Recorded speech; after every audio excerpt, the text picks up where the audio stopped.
কিছু কিছু ঘটনা দেখার পরে মনটায় পুরোপুরি খারাপ হয়ে যায়। তার মধ্যে এই একটা।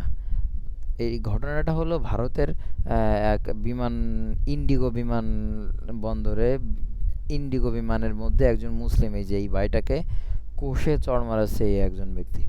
তা বিষয়টা আছে, শুধু চড় মারাটা কোনো ফ্যাক্ট না, মেন বিষয় হচ্ছে ভারতে মুসলমানরা কী পরিমাণ নির্যাতিত তার বলার মতো না। আর তারাই আসে বাংলাদেশের ভুল ধরতে। তো যাই হোক, ভিডিওটা দেখেন, খুবই কষ্ট লাগলো আমার। আমি এই জন্য এই ভিডিওটা একটু শেয়ার করতেছি।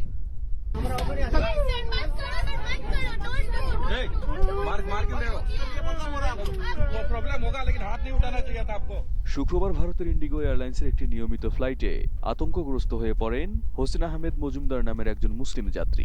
তিনি তখন প্যানিক অ্যাটাকের মধ্যে ছিলেন। ক্রুরা তখন তাকে সহায়তার জন্য সামনে নিয়ে যাচ্ছিলেন। ঠিক সেই মুহূর্তে বিমানের ভেতরে বসা এক সহযাত্রী হঠাৎ করে অসুস্থ হোসেনকে চড় মেরে বসেন।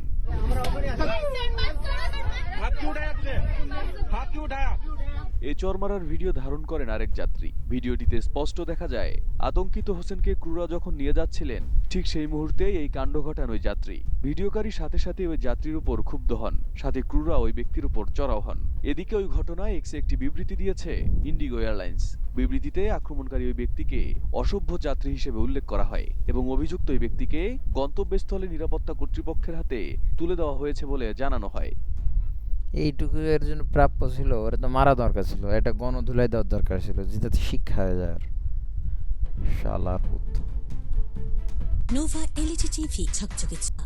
এদিকে এ ঘটনার পর থেকে নিখোঁজ রয়েছেন হোসেন আহমেদ মজুমদার। টাইমস অফ ইন্ডিয়ার খবরে বলা হয়, হোসেন আসামের কাছাড় জেলার কাটিগুড়া গ্রামের বাসিন্দা। তিনি মুম্বাইয়ের একটি জিমে কর্মরত ছিলেন, সেখান থেকে নিজ বাড়িতে ফিরছিলেন। কলকাতা পৌঁছে তার শিলচরগামী সংযোগ ফ্লাইট ধরার কথা ছিল, কিন্তু তিনি সেই ফ্লাইটে ওঠেননি।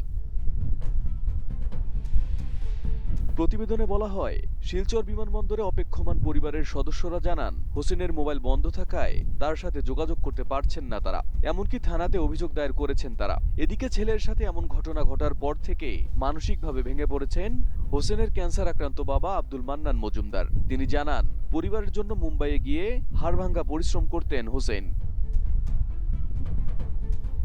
যে মাজলুম তার সবটাই ইন্ডিগো এয়ারলাইন্সের যাত্রী সেবার মান নিয়ে প্রশ্ন তুলছেন অনেকে। হোসেনের সাথে পরবর্তীতে আদৌ কি ঘটেছে তা এখন পর্যন্ত জানা যায়নি। হোসেনকে কোনো চিকিৎসা সহায়তা দেওয়া হয়েছিল কিনা, কিংবা তাকে বিমানবন্দর কর্তৃপক্ষ কোনো হেফাজতে নিয়েছিল কিনা, এমন কোনো তথ্য জানানো হয়নি ইন্ডিগো এয়ারলাইন্সের বিবৃতিতে।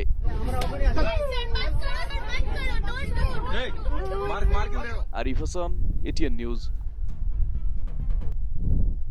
ভিডিওটা দেখার পরে খুবই খারাপ লাগলো, যেটা বলার মতো না। যে মাজলুম তার উপরেই যেন সবসময় বিপদ আপদ এসেই থাকে।